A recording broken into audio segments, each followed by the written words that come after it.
Cet avion, le président russe n'en possède pas 2 ni 3, mais 4 exemplaires.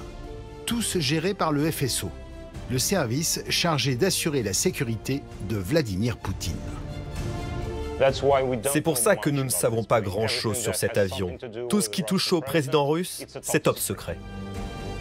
Sa caméra au point, il est l'un des rares à avoir pu filmer à bord. À 15 ans, ce jeune Russe atteint d'une maladie incurable, voilà son rêve s'exaucer. Je suis actuellement assis sur le siège réservé à Vladimir Poutine. Au-dessus de moi, vous voyez, il y a le blason de la Russie. Et là, c'est le téléphone du président. Une opération de communication pour faire oublier des images bien moins favorables au régime russe. En 2001, à la suite de son réaménagement par une société britannique, l'intérieur, un brin tape à l'œil d'un des avions présidentiels, fait l'objet d'une fuite dans la presse. Vladimir Poutine, il a un goût très particulier, je dirais. Beaucoup de rouge, beaucoup d'or, un mobilier particulièrement luxueux. C'est ce qu'aime le président.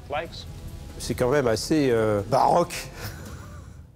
Moi, j'ai pas vu ça depuis la maison d'Elvis Presley. La discrétion étant la meilleure des protections, Vladimir Poutine opte régulièrement pour un autre moyen de locomotion. Comme l'a révélé ce journaliste russe, en exil en Lituanie. Vladimir Poutine a décidé de prendre au maximum le train. L'intérêt du train, c'est qu'il est difficilement détectable. On ne peut pas le détecter avec des radars. Le public ne peut pas le suivre sur Internet. C'est extrêmement discret, un train. C'est exactement le même train que pour les passagers normaux. Il est de la même couleur, du gris, avec une ligne rouge. Seuls quelques détails trahissent la présence du président russe à bord. Ce train est bien plus lourd que les trains normaux. C'est pourquoi il faut placer 3 locomotives à l'avant. Normalement, il n'y en a qu'une seule. Sur le toit des wagons, on peut aussi apercevoir des antennes pour les communications sécurisées. Un train blindé qui bénéficie de la priorité absolue sur le réseau ferré russe. Vladimir Poutine peut ainsi voyager sereinement, sans rien sacrifier de son penchant pour le luxe. Nous nous sommes procurés des documents de l'entreprise qui a construit les wagons de ce train. Dans l'un d'eux, on trouve une salle de sport.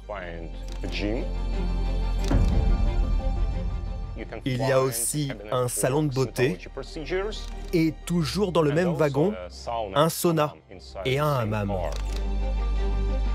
Ce recours au train, Vladimir Poutine le partage avec un autre président, le Chinois Xi Jinping. Il faut dire que la Chine, deuxième puissance mondiale, ne dispose pas d'un avion présidentiel, ou plutôt, n'en dispose plus.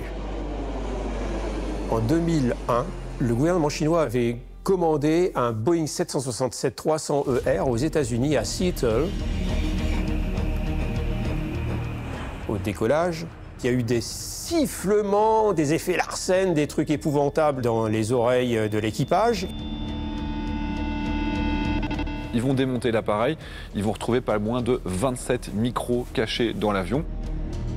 Il y en avait même un dans la chambre à coucher du président, juste dans sa tête d'oreiller, et il y en avait un dans les toilettes.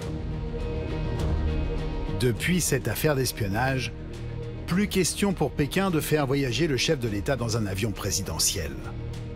La solution ? Recourir à l'avion de monsieur et madame tout le monde. Lorsque le président chinois veut se déplacer, il utilise un Boeing 747 de la compagnie Air China.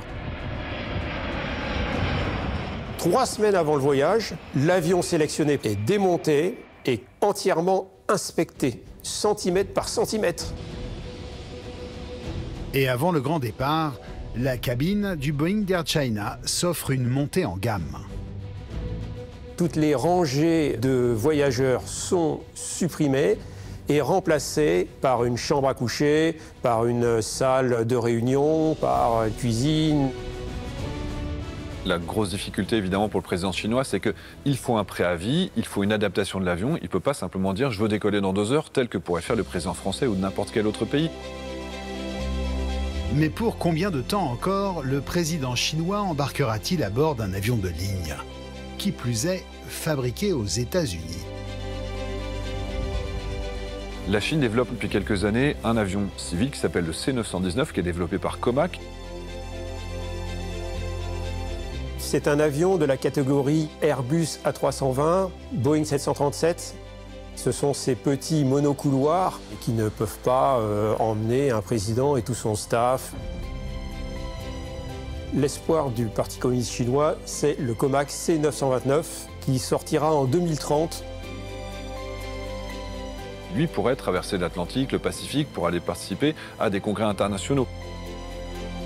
Ça ferait un très bel avion présidentiel, et cette fois, il sera made in China.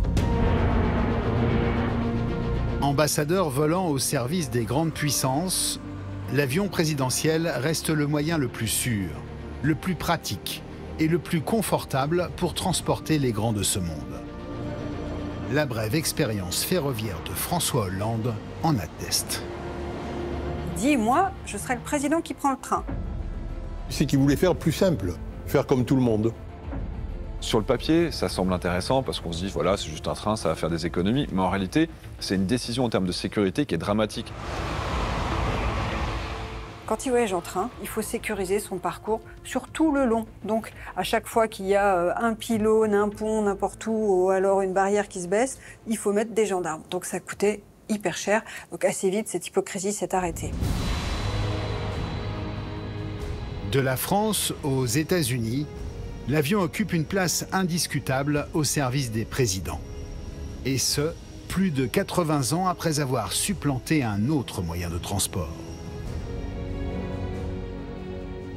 Le premier président à voyager en avion fut Franklin Delano Roosevelt en 1943. Jusqu'à Roosevelt, les présidents voyageaient en bateau. Mais la menace des sous-marins allemands était trop grande pour risquer une traversée de l'Atlantique par la mer. Roosevelt voulait rencontrer Churchill et De Gaulle à Casablanca pour planifier le débarquement.